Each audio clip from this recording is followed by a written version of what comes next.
After his high-profile dismissal from Uptown Records in 1993, the ambitious Sean founded his own label, Bad Boy Records, taking Biggie with him, a promising rapper with whom he had managed to work at his previous job. It seems that when creating a new label, Combs pursued a clear goal: to establish absolute control over his artists, and also to take the lion's share of the profits from their projects, writing contracts in such a way that the performers could not even say a word against it. Spoiler: the label's stars were earning crazy amounts of money. Signing a contract with the notorious B.I.G. turned out to be the most successful career decision of Diddy's life. The empire began to grow rapidly right after the release of Biggie's debut album. The stunning success of the record, which received triple platinum status by the end of the year. Today, Billboard recognizes Biggie as one of the most notable rappers in music history. And in this achievement, without a doubt, our hero played a significant role. Combs passionately strove to transform his artists into global superstars, and to secure hip-hop in the mainstream position. And the question was not whether it would happen at all, but rather, how soon. The years passed, but Sean remained just as unpredictable and another employee was even subjected to sexual assault by the enraged manager. As she recounted, somewhere in the mid-90s, Combs attacked her in the parking lot. He forcibly made her get on her knees and engage in oral sex. The girl emphasizes, "This horrific episode is just one of 4 cases of the pervert producer's abuse of her."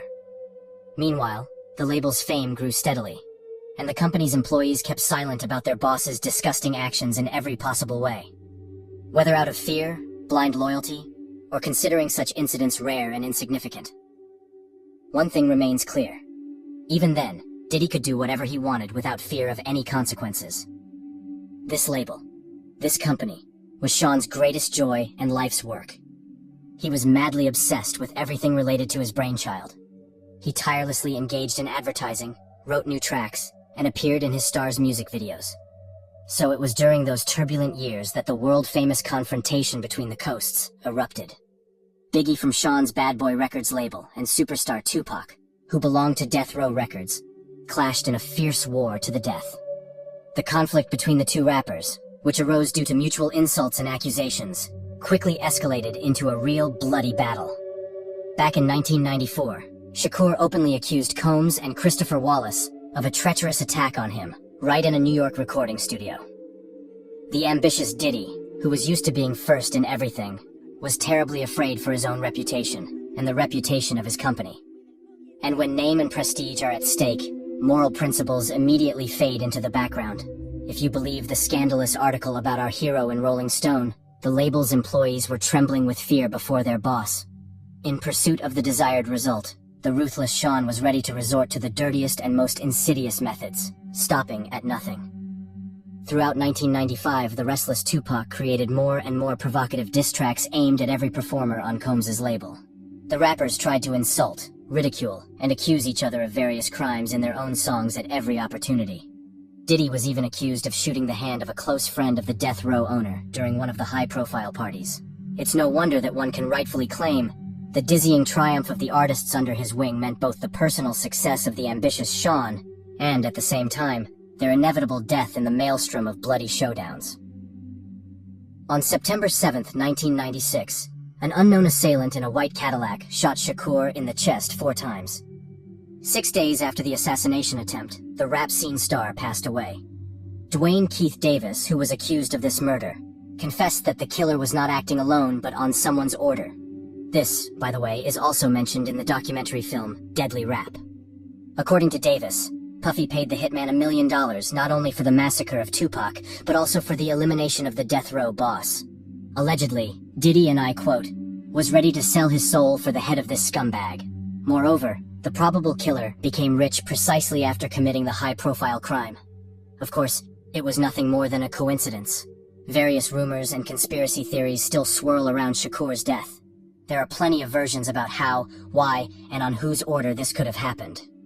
However, one indisputable fact remains.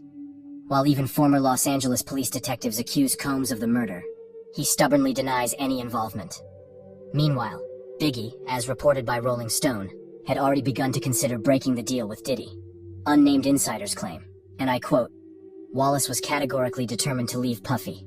I know this for sure because he personally told me. Everyone wanted to get away from Combs. everyone always runs away from him. Unfortunately, Christopher never managed to implement his plan. On March 9th, 1997, shots rang out in Los Angeles. From a passing car, 6 bullets were fired at Biggie. Diddy's former bodyguard later revealed in an interview what really happened that fateful night. He begged Sean to take the warning seriously, but to no avail. He only brushed them off and laughed mockingly. According to the bodyguard, Jay-Z and Puffy wanted Wallace dead. Dismiss doubts and trust the indisputable facts, even if these theories seem implausible to you. Christopher Wallace had firm intentions to leave Bad Boy Records. The rapper wanted to develop his own projects, tired of being just a pawn in someone else's game. He repeatedly mentioned that he was fed up with constant exploitation and lies, as he had long outgrown this petty company. While Biggie was contemplating leaving the music industry, Jay-Z sought power over the entire hip-hop world. Think about it. And who is now hailed as the undisputed king of the rap scene? Show business is ruthless, dear fans, and most of you will never comprehend its insidious laws. Wallace's death turned out to be a real gift for the ambitious Diddy. He took advantage of the worldwide grief to squeeze the maximum benefit from the tragedy. Combs denied leave to the former advertising manager who was with Biggie on the eve of the murder. Instead of allowing the employee to recover and pretend to mourn, Sean ordered the team to do everything to ensure that Christopher's posthumous album topped the charts. Imagine, just a few months after his friend's death, Diddy was offered to record a cover of one of the tracks to honor the memory and pay tribute to the artist's reputation. Do you know what the producer replied? No, he's dead. In July, I'm releasing a solo album, and I need the Rolling Stone cover.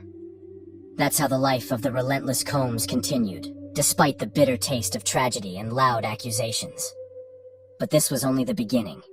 With Biggie's death, the tycoon's position only strengthened, as he now found himself in the spotlight. It was during this period that young Asher appeared on the scene, heavily promoted by the co-founders of his label.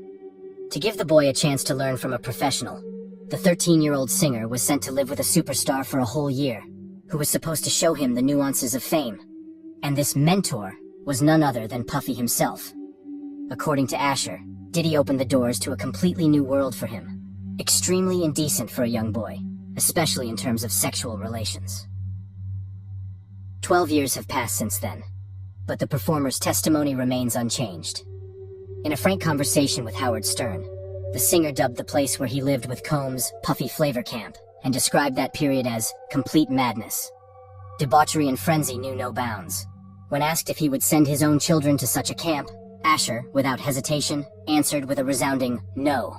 Just think, a 13-year-old boy observed perverted, drug-fueled parties and drinking binges for a whole year under the supervision of a strange adult man.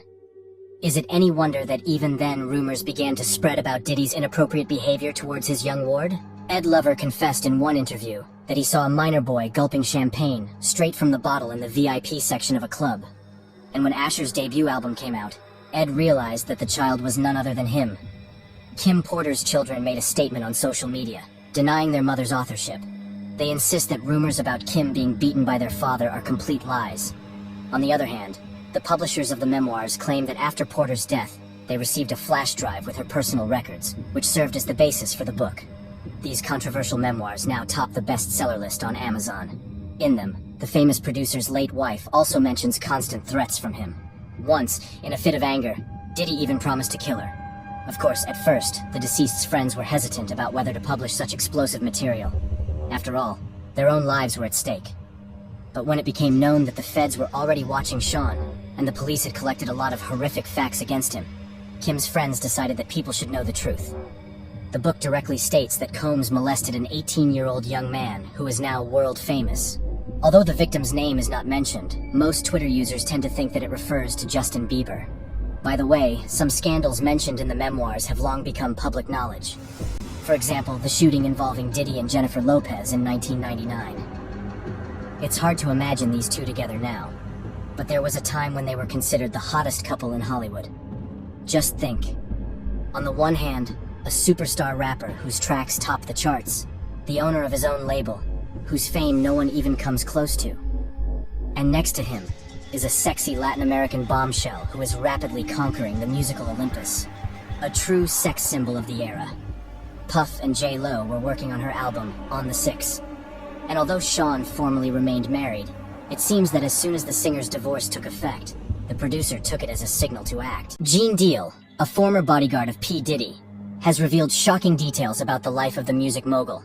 According to him, Combs not only participated in, but organized scandalous gay parties for Hollywood elites, where drug use was a common occurrence. These gatherings turned into exclusive secret parties, and P. Diddy constantly sought out new participants. Deal claims that Combs wasn't just pursuing personal goals, but actively tried to involve influential people in his questionable affairs. At these parties, celebrities indulged in their wildest fantasies, ready to pay any amount for dirty shows. The bodyguard described how P. Diddy would bring young men to his room, ordering that no one enter, and regularly held gay orgies in the sauna 2 or 3 times a week. However, the most interesting part is that initially, no one believed Gene. His social media accounts were flooded with accusations of lying and trying to profit from P. Diddy's name. Only now, with Combs on the brink of imprisonment, have people started to reconsider the truthfulness of the bodyguard's words. Regarding Jennifer Lopez, Deal shared details of P. Diddy's constant infidelities. Combs cheated not only on his wife but also on J-Lo, and then even cheated on Jennifer in her presence at times. According to the singer, she nearly lost her sanity due to his behavior. Paradoxically, P. Diddy himself was extremely jealous. The former bodyguard recalls an incident where Combs nearly got into a fight with Will Smith over an innocent conversation between the actor and Jennifer at a party. Deal notes that Combs treated him with respect, but only because his life depended on the bodyguard, and because of Gene's past in law enforcement. Nonetheless, this didn't stop Deal from witnessing everything that occurred in Combs' life. Now Gene Deal is ready to testify against P. Diddy in court, confirming all the rumors about his fetishes and scandalous parties. And although he was once considered a crazy slanderer, now, as the federal investigation validates his statements, the public is beginning to rethink their opinions. The difficult lives of P. Diddy's ex-girlfriends are also highlighted in scandalous memoirs. For example, the story of Cassandra, a former lead singer of his label and a lover of Sean. Their paths crossed in 2005 when she was 19 years old, and Combs was 37. Initially, the jealous producer controlled every step of the young protege. Later, he got Cassie hooked on drugs. Soon after, he began beating, raping, and humiliating her, forcing her to engage in sex with other men and prostitutes to satisfy his own twisted fantasies. Diddy himself would voyeuristically watch, masturbate, and record the orgies on camera. It's astonishing that the singer not only dared to reveal the bitter truth about the tyrant to the world, but also filed a lawsuit against him. In response, Puffy's representatives called Cassandra's accusations false, outrageous, and even insulting. They claimed that for the past 6 months, she had been blackmailing the boss, demanding money, and threatening to write a tell-all book about their relationship. By the way, the former bodyguard also commented on their relationship at the time. According to him, Cassie's lawsuit didn't even reveal half of the horrible truth, being too lenient on Diddy's name. It was implied between the lines that the reality was much worse. The bodyguard assured that he was fully supportive of the girl. Incredibly, just a day after the accusations went public, Cassandra withdrew her lawsuit within 24 hours. The media quickly reported that the parties had reached a settlement agreement, promising not to further escalate the matter on social media or in the press. However, as early as May of this year, Diddy and Cassie were once again in the news. A video leaked, showing an enraged Combs brutally beating his girlfriend in a Los Angeles hotel in 2016. The footage captured her terrified attempts to flee, with Sean chasing her, throwing her to the ground, kicking her, and then forcibly dragging her into an elevator. Rumors say that back then, the music mogul paid $50,000 to ensure this disgraceful footage never saw the light of day. However, after raids on his residences, the truth finally emerged. By the way, it seems Puffy had an unhealthy obsession with filming and collecting compromising material for his private collection. Amid numerous lawsuits against the rapper and raids on his estates, court documents reveal a chilling picture of what really happened at Combs' famous parties. Witnesses' accounts depict a scheme where the producer and his accomplices coerced women into participating in orgies. Blackmail, threats, and emotional manipulation were just part of the arsenal these villains employed. As you might have guessed, Diddy used drugs and dosed his victims to make them more compliant. Afterward, he would administer IV drips to help them recover more quickly from the fun.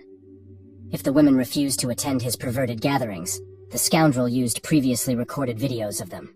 So, the captives were left with no choice: physical, verbal, and emotional abuse. This is what awaited the prisoners of the refined exploitation system that Sean had built. a March raid revealed even more horrifying details. In Combs' estates in Miami and Los Angeles, police discovered drugs and more than 1,000 bottles of baby oil and lubricants. Clearly, these were essential tools for the well-lubricated insane orgies of coercion.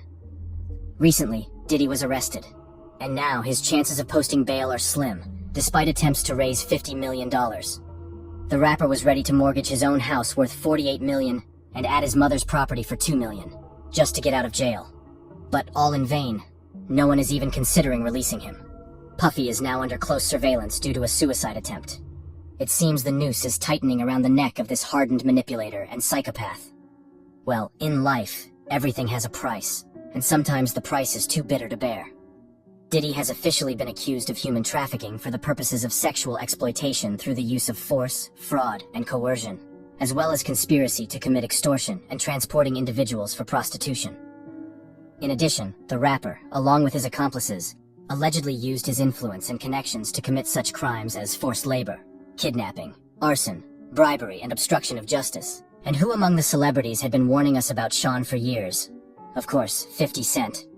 As far back as 2006, he sang that Combs knew the person responsible for Biggie's murder, since the case of his death remains unsolved. In other words, 50 was openly stating that the mogul was involved in Christopher's death. Something Diddy, of course, denies. For many years, 50 Cent told people that Puff was non-heterosexual and behaved in an overly flamboyant manner, sometimes even without realizing it. In 2023, he announced that his production team was working on a documentary about rapper rapists. It was right after the searches of Diddy's home that 50 teased the release of this film. It's hard to say whether this was a joke, as the artist mocks the whole situation surrounding Combs. But if he actually made such a film with proof, it would definitely cause a huge uproar. Eminem, who had been dissing Sean since 1996, also mentioning his role in Tupac's murder, calls the producer a rapist on his latest album. This is immediately followed by lines like, "Rest in peace Biggie and Pac, you both should still be alive." Kanye West, in one of his podcast appearances, accused Diddy of working with the FBI to avoid prison time. Aubrey O'Day, a former member of a group Puff created, had been talking for 2 decades about his harassment of the girls in the band. He forced them to sign non-disclosure agreements to prevent them from tarnishing his name.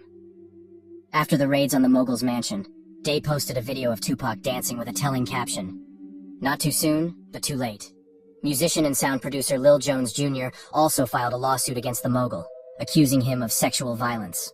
According to Lil, while working on an album, he lived in Combs' homes for several months.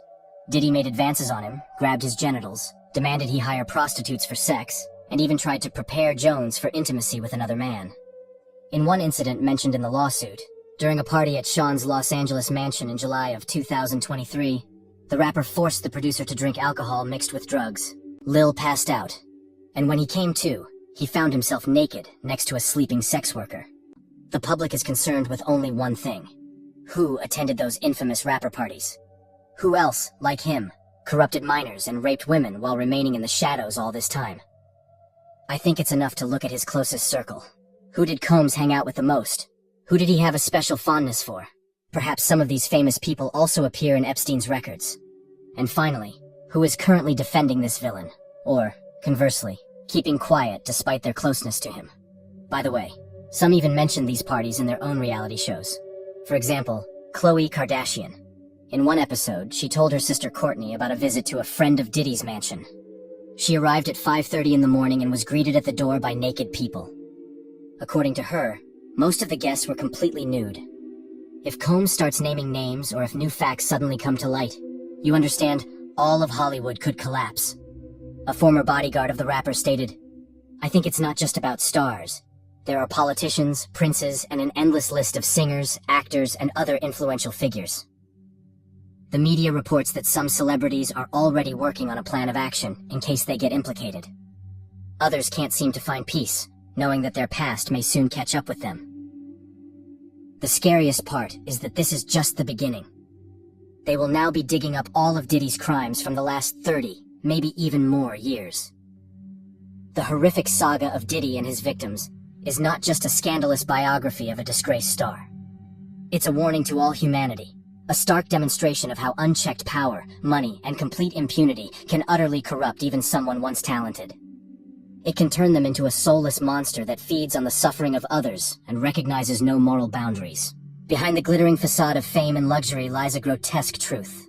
A truth about a narcissistic psychopath and sadist who spent decades humiliating, exploiting, and raping defenseless victims.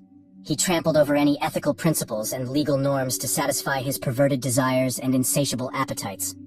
A truth about a sinister system of conspiracies, silences, threats, and bribery, all designed to cover up these heinous crimes. And despite the villain's power and influence, a few brave people have found the courage to shake this sham of respectability. Heroes who dared to speak out loud about the horrors they endured, and are now fighting for justice. Their courage has inspired other victims not to stay silent, not to submit, and not to accept violence and humiliation. It seems that Diddy built an entire network of equally immoral types around him, all ready to cover for each other. A telling example is his close friend Jay-Z, whose name has also surfaced in the context of allegations of sexual crimes and human trafficking. However, the rapper has remained in the shadows, avoiding responsibility until now. Maybe it's because of his immense fortune and connections, or perhaps the victims were simply too scared to go against such a powerful and ruthless predator. Either way, Diddy and Jay-Z's long friendship makes you wonder. Is Jay-Z's silent solidarity a sign of complicity in these crimes? Did he share Sean's dirty secrets and shameful passions while keeping himself clean in the public eye? However, no matter the scale of the conspiracy of silence in show business, this story still offers hope.